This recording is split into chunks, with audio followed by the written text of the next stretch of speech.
하나님 아버지, 이 시간 우리가 드리는 예배가 주님과 함께하는 예배가 될 수 있도록 역사하옵소서. 인생을 살아가면서 수많은 어려움과 고통이 닥쳐올지라도 그것을 이겨내는 힘은 주님으로부터 온다는 사실을 잊지 않게 하옵소서. 나의 힘이 아닌 주님과 동행하는 삶을 통해 세상의 어려움을 이겨낼 수 있도록 우리에게 힘을 주옵소서. 환난 가운데서도 우리와 함께 하시고 기쁨 가운데서도 우리와 함께 하실 줄 믿습니다. 이 땅의 신음소리를 들으시고 응답하여 주시고 우리의 신음소리도 들으시고 응답하여 주시옵소서.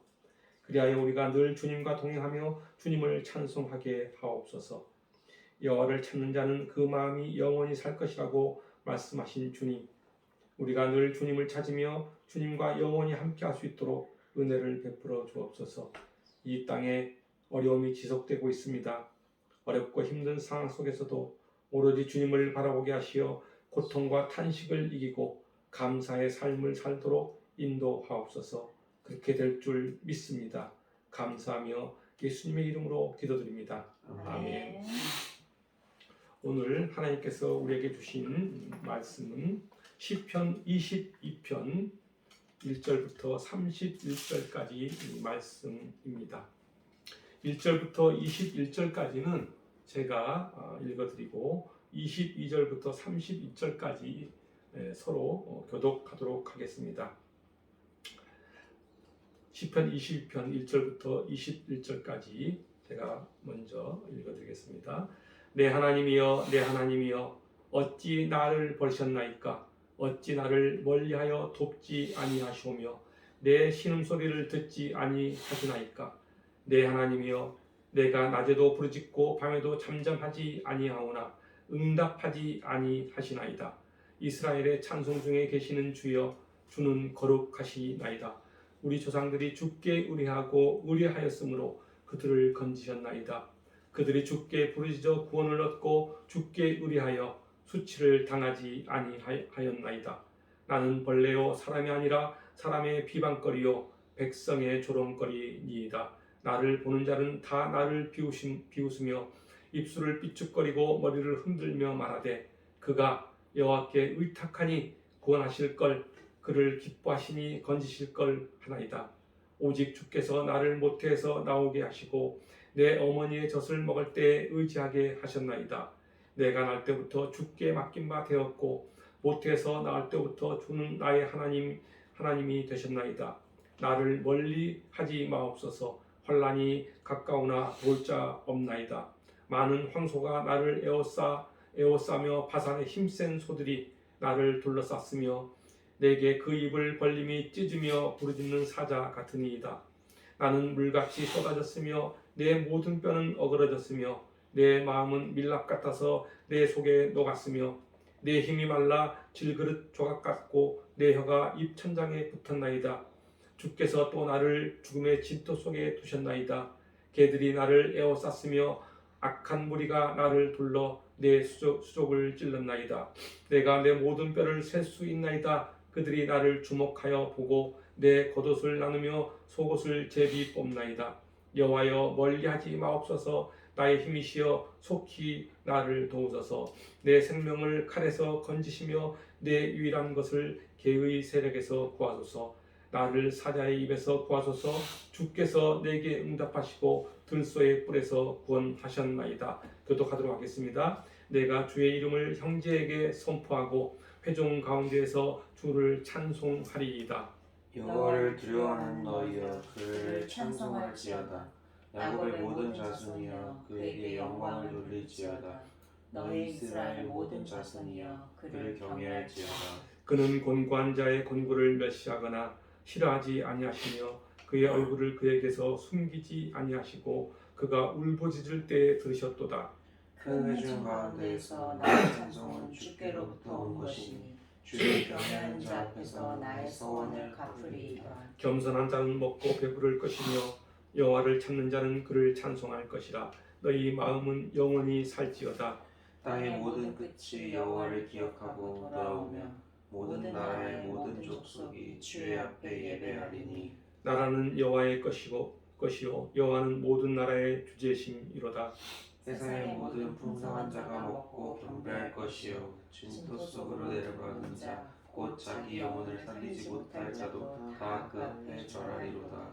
후손이 그를 섬길 것이요 대대의 주를 전할 것이며 와서 그의 공의를 태어날 백성에게 전하며 주께서 이를 행하셨다 할 것이로다. 아멘. 오늘 이 본문은 죽음의 문턱까지 당겨있던 다윗의 시입니다. 오늘 본문을 더 자세하게 설명드리자면은 다윗은 원수들로부터 부당한 핍박을 당하고 찢어지는 듯한 고통과 비통한 심정을 토로하면서 하나님께 구원을 호소한 비탄시임과 동시에 구원자 하나님을 향한 찬양시라고 할 수 있습니다. 본 시편은 크게 전반부와 후반부의 두 부분으로 나눌 수 있습니다. 전반부는 1절부터 21절까지이고 후반부는 22절부터 31절까지입니다. 전반부인 1절부터 21절까지는 다윗이 위기와 고통 가운데 처해 있으면서 하나님께 절박하게 구원을 호소하는 부분이고, 그리고 후반부인 22절부터 31절까지는 하나님께서 자신의 기도에 반드시 응답하실 것을 믿고 하나님의 우주적 통치와 영광을 찬양하면서 경배드리는 부분이라고 할 수 있습니다. 오늘 본문을 좀 더 구체적으로 살펴보면 1절부터 11절까지는 다윗이 극심한 고난에 처해 있는 자신의 심경을 하나님께 호소하고 있으나 응답이 없는 하나님께 지속적으로 구원을 호소하고 있는 장면이라고 할 수 있습니다. 그리고 12절부터 21절까지는 황소, 개, 사자 등으로 비유한 원수들에게 둘러싸여 고통을 당하는 자신을 구해달라고 절규하듯 하나님께 호소하고 있습니다. 그리고 후반부인 22절부터 31절까지는 앞서 고통과 비통한 분위기에서 급반전하여 비록 고난의 상황은 그대로이나 하나님의 응답과 구원 및 회복을 찬양하고 있습니다. 그러면서 27절 말씀에 모든 나라와 모든 족속이 무한하신 하나님의 능력 앞에 예배드리며 모든 것을 내 맡기는 것만이 사는 길이라고 말씀하고 있습니다. 1절부터 21절은 다윗이 개인적인 인생 체험을 통하여 예수 그리스도의 십자가 순환을 예언한 것이라고 할 수 있습니다. 그리고 22절부터 31절까지는 하나님의 우주적 통치에 대한 예언이라고 할 수 있습니다. 오늘 본문 1절과 2절을 보면은 다윗은 하나님께 이렇게 간절하게 간구하고 있습니다. 내 하나님이여, 내 하나님이여, 어찌 나를 버리셨나이까? 어찌 나를 멀리하여 돕지 아니하시오며 내 신음소리를 듣지 아니하시나이까? 내 하나님이여, 내가 낮에도 부르짖고 밤에도 잠잠하지 아니하오니 응답하지 아니하시나이다. 아마도 다윗은 위기에 처하여 하나님께 부르짖어도 자신의 상태가 호전되기는커녕 오히려 더 악화되자 자신이 하나님께 버림을 받은 것처럼 느껴 하나님께 부르짖고 또 부르짖는 것으로 보입니다. 그런데 이 부르짖음의 내용을 가만히 들여다보니까 어디서 많이 들어본 것 같지 않습니까? 우리에게 익숙한 내용입니다. 그렇습니다. 예수님이 십자가 순환을 당하시면서 외치신 말씀입니다. 마태복음 27장 46절을 보면은 예수님께서는 십자가 위에서 하늘을 우러러보면서 아람어로 이렇게 외치십니다. 엘리 엘리 라마 사막다니. 이 말씀을 해석하면은 나의 하나님, 나의 하나님, 어찌하여 나를 버리셨나이까? 라는 뜻입니다. 예수님께서는 인류의 구속을 위하여 십자가 위에서 고통당하시면서 하나님께 이렇게 호소하시는 것입니다. 예수 그리스도는 죄인들을 죄에서 구원하시기 위하여 일시적으로나마 하나님께 버림을 받는 고통을 당하셔야 했습니다. 이러한 고통은 십자가 순환 자체가 주는 고통과는 비교할 수 없습니다. 버림받았다는 신적 고통은 육체적 고통에 비교할 수 없습니다. 마음이 찢어지는 고통이 따라옵니다.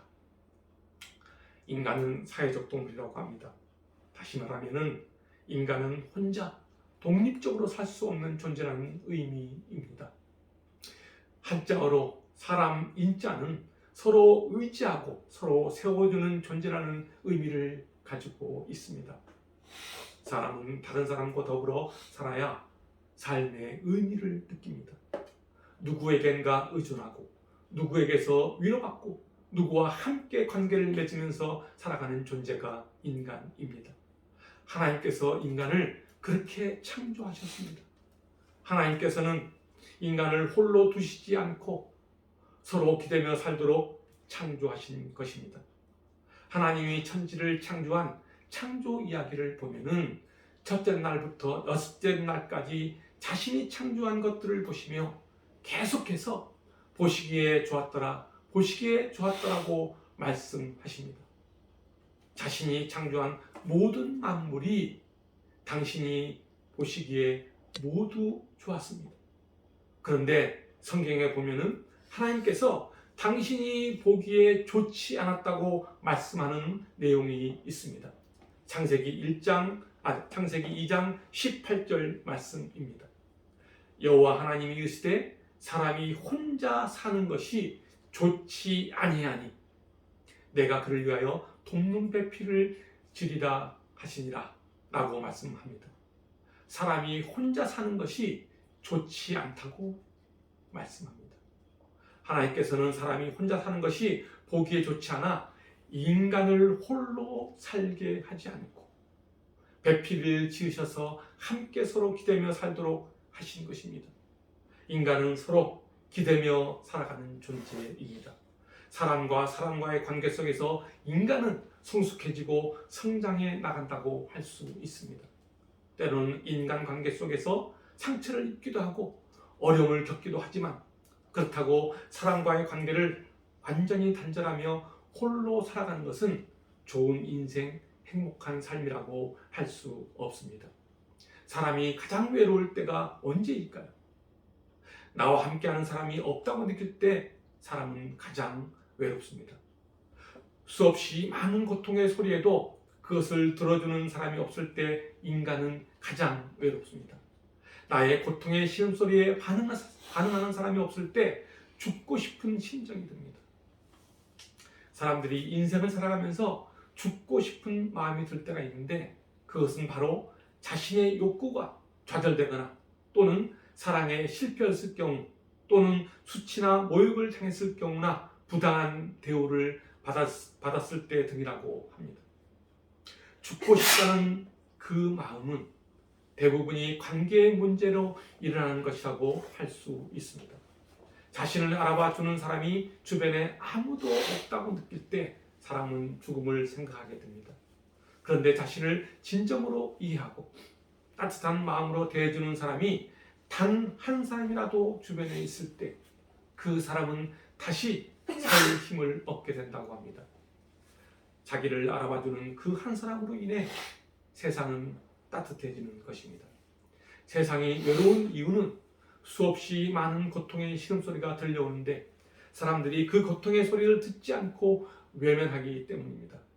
그래서 세상이 인간다운 세상으로 나아가지 못합니다. 그러한 세상은 탄식을 만들어내고 감사가 사라지는 세상이 되는 것입니다. 오늘 본문 1절과 2절을 보면은 다윗은 세상의 모든 도움의 손길이 끊어진 상황에서 하나님만이 자신의 유일한 도움임을 역설적으로 표현하고 있습니다. 오직 하나님만이 자신의 도움이시요 반석이시며 피난처 되심을 역설적으로 고백하고 있는 것입니다. 세상이나 사람들로부터 받는 고통으로 인해 다윗은 신음소리를 내고 있는 것입니다. 그런 가운데 하나님만이 유일한 도움이라는 것을 역설적인 표현을 통해 이야기하고 있습니다. 비록 자신의 삶이 너무 고통스러워 하나님조차 자신을 버린 것이 아닌가 하는 생각이 들지만 그래도 자신은 여전히 하나님을 향한 소망을 가지고 있다는 것입니다. 다윗은 어떤 형편에서든지 하나님과의 관계의 끈을 놓지 않았습니다. 예수님께서도 극심한 고통 가운데서도 하나님과 연결된 끈을 놓지 않았습니다. 그 결과 하나님께서 예수 그리스도를 다시 살리셨습니다. 우리는 어떤 사람이 어려움 가운데 처해 있을 때 한 사람의 따뜻한 손길이 그 사람을 살리는 것을 알고 있습니다. 수많은 고통과 외로움 속에 살아가는 한 사람을 살리는 것은 따뜻한 손길입니다. 그 따뜻한 손길이 하나님의 손길일 때 우리는 온전한 생명으로 이 세상을 살아갈 수 있습니다. 하나님은 진정으로 나의 피난처이시며 도움이라는 믿음이 우리를 살립니다.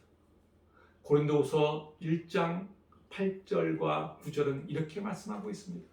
형제들아, 우리가 아시아에서 당한 환난을 너희가 모르기를 원하지 아니하노니 힘에 겹도록 심한 고난을 당하여 살 소망까지 끊어지고 우리는 우리 자신이 사형 선고를 받은 줄 알았으니 이는 우리로 자기를 의지하지 말고 오직 죽은 자를 다시 살리시는 하나님만 의지하게 하시니라.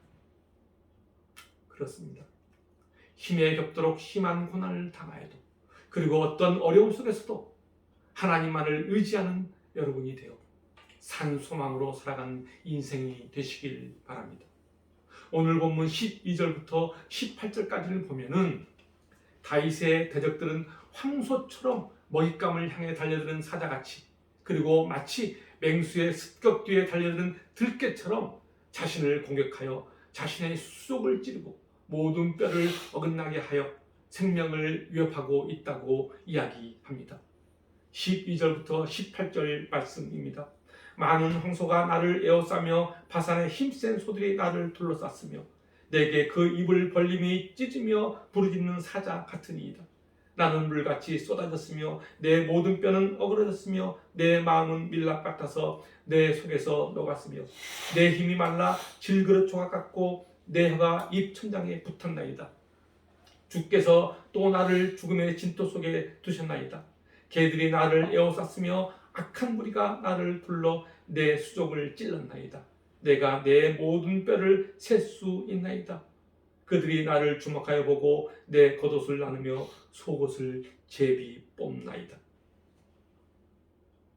다윗은 원수들과 같은 황소, 사자, 개들과 같은 악한 무리들이 자신을 둘러싸고 심한 고통을 주고 있다는 것입니다.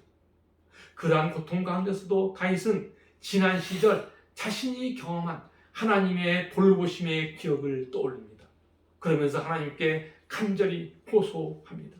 9절부터 11절까지 말씀입니다.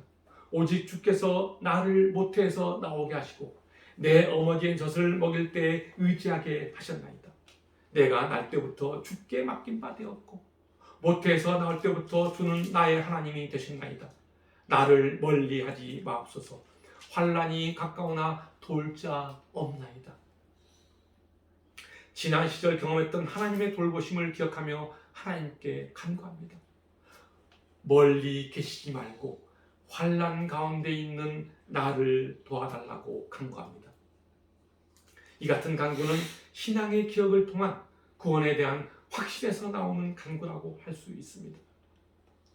다윗은 자신이 사람이 아니라 벌레처럼 느껴질 정도로 비참하게 조롱거리가 되었다고 말합니다.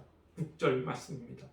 나는 벌레요 사람이 아니라 사람의 비방거리요 백성의 조롱거리입니다. 심지어 대적들은 어디 한번 그분께 너를 부여보라지라며 비웃고 있다고 말합니다. 7절과 8절 말씀입니다. 나를 보는 자는 다 나를 비웃으며 입술을 삐죽거리고 머리를 흔들며 말하되 그가 여호와께 의탁하니 구원하실 걸 그를 기뻐하시니 건지실 걸 하나이다. 그렇습니다. 다윗은 어디 한 곳 의지할 데도 없고 소망도 없어 보이는 절대적 고립 상태에 놓여 있습니다. 그런데도 다윗은 놀랍게도 그 와중에 선조들의 역사를 되돌아보니 하나님께서 그들을 구원하셨다고 고백하면서 하나님을 찬송하고 있는 것입니다. 3절부터 5절까지를 보면은 지난 역사 속에서 하나님은 당신의 백성을 구원하였듯 자신에게도 구원을 얻고 수치를 당하지 않게 해달라고 간구하고 있습니다. 3절부터 5절까지 말씀입니다. 이스라엘의 찬송 중에 계시는 주여, 주는 거룩하시니이다. 우리 조상들이 주께 의뢰하였으므로 그들을 건지셨나이다. 그들이 주께 부르짖어 구원을 얻고 주께 의뢰하여 수치를 당하지 아니하였나이다. 다윗에게 있어서 지나간 역사를 통한 기억은 희망의 불씨를 지펴주는 귀한 구원의 감정입니다. 마찬가지로 우리의 인생을 통하여 하나님의 개입, 하나님의 통치를 경험하는 것은 우리가 절망의 어둠에 갇혀 있더라도 혹은 이 세상에 나 혼자 버려져 있는 것처럼 느낄지라도 하나님은 우리에게 희망과 소망을 가져다 주시는 분이라는 것입니다. 하나님이 주시는 소망은 우리가 이 세상을 이기고 살아갈 수 있는 힘이 됩니다. 21절을 보면은 주께서 내게 응답하시고 들소의 뿔에서 구원하셨다고 고백하고 있습니다. 이 같은 고백은 상황이 바뀌어서 응답과 구원의 고백을 하는 것이 아닙니다. 다윗은 여태껏 고난의 상황만 보던 자신의 시선을 그 너머에 계신 하나님께로 옮기고 있습니다. 다시 말하면 자신에게 닥친 현상을 보는 것이 아니라 하나님께 시선을 돌리고 있는 것입니다. 왜냐하면 유한한 이 세상 너머에 무한한 능력의 하나님이 계심을 알았기 때문입니다. 우리가 신앙생활을 하다 보면 하나님께 자신의 고통을 털어놓아도 하나님은 여전히 침묵하시는 것처럼 느낄 때가 있습니다. 그럴 때 아무런 소망을 가지지 못하고 절망하는 경우가 많습니다. 하나님이 없는 것 같은 생각이 듭니다. 그래서 그런 순간이 닥치면은 믿음을 저버리고 세상으로 돌아가는 사람들이 종종 있습니다. 하나님이 자신을 버렸다고 생각하고 모든 것을 포기합니다. 이것을 다른 말로 하면은 하나님의 부재를 체험한 사람의 쓰라린 삶이라고 합니다. 그런데 여기서 중요한 것이 하나 있습니다. 그것은 바로 하나님의 부재 체험은 인간의 탄식을 만들어내지만 하나님의 현존 체험은 감사를 만들어낸다는 것입니다. 다윗은 인생의 고난 가운데서 하나님의 부재가 아닌 하나님의 현존을 체험합니다. 그래서 그는 22절에 내가 주의 이름을 형제에게 선포하고 회중 가운데서 주를 찬송한다고 고백하고 있는 것입니다. 그렇습니다. 우리의 인생의 고난이 닥치면은 이것만은 꼭 기억해야 합니다. 하나님의 부재 체험은 탄식을 낳지만 하나님의 현존 체험은 감사를 낳는다라는 사실을 잊지 말아야 합니다. 하나님은 나와 항상 함께한다는 사실을 잊지 말아야 합니다. 그것이 현존 체험입니다. 그러한 현존 체험은 일상의 감사가 뒤따른다는 사실입니다. 오늘 본문을 보면은 21절까지는 탄식과 부르짖음으로 일관하고 있다면은 22절부터는 감사와 찬양으로 일관하고 있는 것을 알 수 있습니다. 이렇게 분위기가 급변하게 된 이유가 무엇일까요? 24절을 보겠습니다. 그는 곤고한 자의 곤고를 멸시하거나 싫어하지 아니하시며 그의 얼굴을 그에게서 숨기지 아니하시고 그가 울부짖을 때에 들으셨도다 라고 말씀하고 있습니다. 그렇습니다. 그동안 침묵으로 일관하셨던 하나님께서 마침내 응답하셨던 것입니다. 그러나 하나님께서 응답하셨다고 상황이 나아진 것은 결코 아닙니다. 상황은 여전히 그대로 있지만은 내가 바라보는 시선과 나의 생각이 달라진 것입니다. 나의 시선이 내 자신의 환경을 바라보는 것이 아니라 하나님을 바라보게 되고 나의 생각이 나의 처지만을 생각하는 것이 아니고 하나님의 생각으로 세상을 바라보게 된 것입니다. 다시 말하면 하나님의 현존 체험을 경험한 것입니다. 이것이 하나님의 은혜입니다. 이것이 하나님의 일하심입니다. 이것이 하나님의 역사하심입니다. 22절부터 26절까지의 내용을 보면은 찬양하라는 말이 네 번이나 거듭하여 나옵니다. 이같이 네 번이나 찬양하라고 외치는 것은 하나님과의 관계가 회복되었음을 의미하고 있는 것입니다. 하나님과의 관계가 회복되면은 우리는 주님 안에서 우리의 마음과 영혼은 만족한 상태를 넘어서서 풍족한 상태가 되어집니다. 26절 마지막에 보면은 너희 마음은 영원히 살지어다 라고 말합니다. 여기서 영원히 산다는 것은 고난과 탄식의 상태에서 벗어나 하나님께 기쁨의 찬양을 들을 수 있는 축복된 상태에 있음을 이야기하고 있는 것입니다. 그리고 산다는 것은 단순히 생존하다라는 의미가 아니라 활기있고 행복한 삶을 영위하는 것을 의미합니다.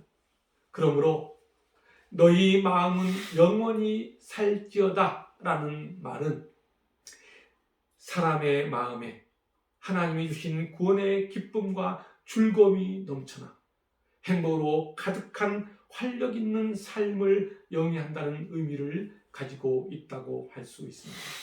더 나아가 이 같은 삶은 예수 그리스도의 구속과 부활의 승리로 인하여 이루어질 성도의 복되고 능력 있는 삶, 즉 성령의 충만한 삶을 예표하고 있는 것이라고 할 수 있습니다.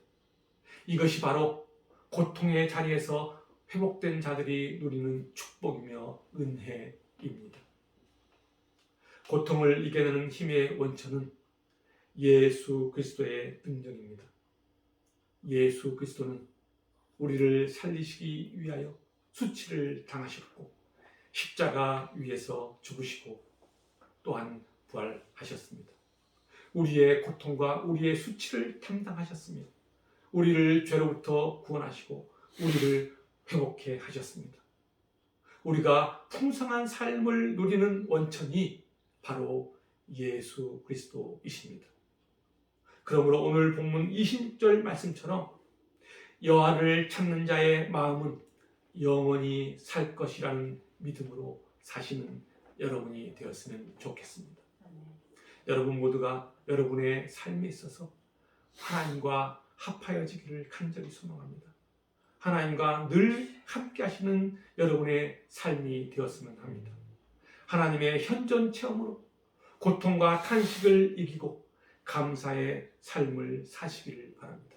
그리하여 모든 성도의 마음이 풍성해져서 복되고 능력 있는 삶을 사는 여러분이 되시기를 주님의 이름으로 축원합니다. 기도하겠습니다.